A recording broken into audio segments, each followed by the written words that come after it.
All right, yo. I just wanted to do a quick video about the different web roles and sort of how they fit in the grand scheme of things. The way I set up the teams was to emulate a real production software engineering team. Okay. Of course, the first role is a server admin and setup. So this is the person that would either create the AWS EC2 instance or start doing research on the different companies like GoDaddy, DreamHost, and many others, and seeing what are the what are the requirements for the business in terms of what kind of server, what kind of how much RAM do you need, how much memory do you need, what operating system you need, some type of Linux version, do you need some type of Microsoft version? That's many things. What kind of accounts?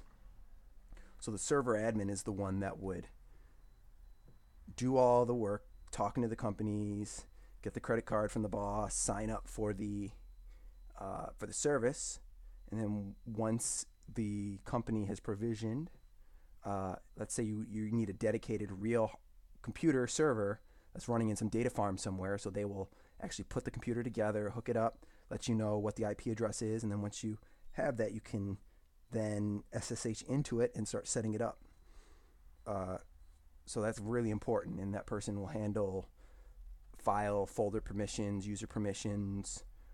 This is the person that would handle if the server goes down or if it's under attack, securing the server. So this is a very solid job. And the type of coding they do are shell scripts. You can use Python or PHP or some type of scripting language to also control the resources, as well as adjusting configuration files. And that's really the bulk of it. It's using Linux to run commands and then also going into certain files and setting the configurations, hitting the switches, so to speak. Okay. The next person is the front end developer one. And this is the person that would take a design from a designer, a Photoshop, a PSD, a picture, and using HTML, CSS3, and many other, we might use Sass or less, which are versions of CSS that compile the CSS but are a little bit easier to write. But this person would actually create the actual HTML, CSS layout. Now, this person isn't going to make everything functional, but they're going to make it so that way, the site looks good in a browser, it's responsive,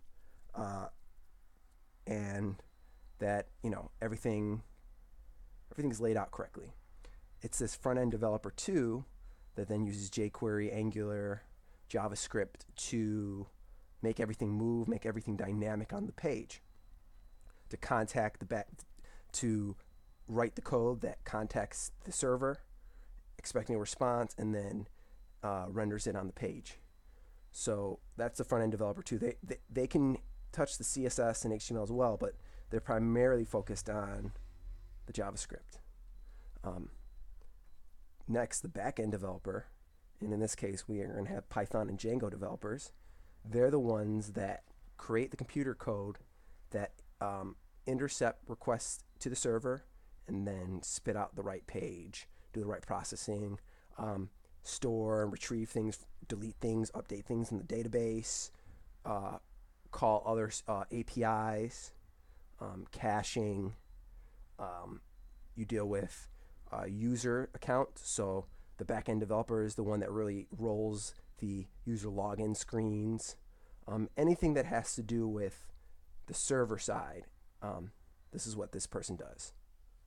The database administrator is the one that takes care of the database, and in this case, MySQL. So they're the ones that would create new tables, run migrations, put indexes on columns. Indexes are basically like markers or bookmarks telling the MySQL engine to optimize or cache queries that use these index, so that way they're faster. So if you find that you're always hitting a database and you're always looking for a name or like name column or ID column, you can put an index on there, and then it'll cache it and make it a little bit faster, or a lot faster depending. So they do everything database, backing up, restoring, replication, meaning you have a main database and then a failover database in case the main one doesn't work, or you have slaves that handle reads and one master that handles writes. There's a lot of different ways you can go. So the database admin handles the storing of the data. And the Scrum Master, Architect, Project Manager is the one that would sit with the stakeholders. Those are your bosses. Those are the people. If you're in a agency that's building websites for other people, you would sit down with the people that are hiring you, and you would also sit down with your senior developers, and you're basically you're getting the requirements for the project, dealing with the senior, mainly the back-end developer, or in this case, if you are the senior developer, then you would use your expertise and knowledge of programming to decide what kind of design patterns you're going to use, what framework you're going to use, how long you think it's going to take, and divvying out of tasks and checking in and make sure that everyone's doing their tasks, doing regular check-ins, so that's your daily stand-ups, your weekly meetings, and they're the ones that sort of handle communication between all the different parts. Now, obviously, in an agile Scrum system, it's very much encouraged that each of these different roles communicate with each other, face-to-face communication, but the Scrum Master, System Architect, organizes sort of everything and makes sure that everyone stays on task, gets people the right resources they need, things like that. And if they are a developer themselves, then they can jump in on any one of these sort of things. Okay? So that's how those are like the main positions. When you hear DevOps, that's someone that mainly does server administration, but also can handle doing back-end database and front-end code. So they can sort of touch the whole stack, but primarily focus on this. When you hear full stack, it's someone that equally handles all these things. Front-end can be just this, or it can be both of these. Back-end typically refers to the server-side language, but it can also have to do with the server-side language and the database. So this is how these 6 roles work together. And these are your primary roles. Now, in a pinch, you can combine these two. Like I said, if you're full stack, you can do all of these. But if you know how to work in a larger group, you're going to be able to code larger and larger enterprise applications. But what's hard is the communication and making sure that all the tasks have been divvied out correctly. So this was just a really quick video to go over that. And next, I'm going to be showing you the next video, how to roll Python Django into an EC2 instance and just get it running with the local Python server.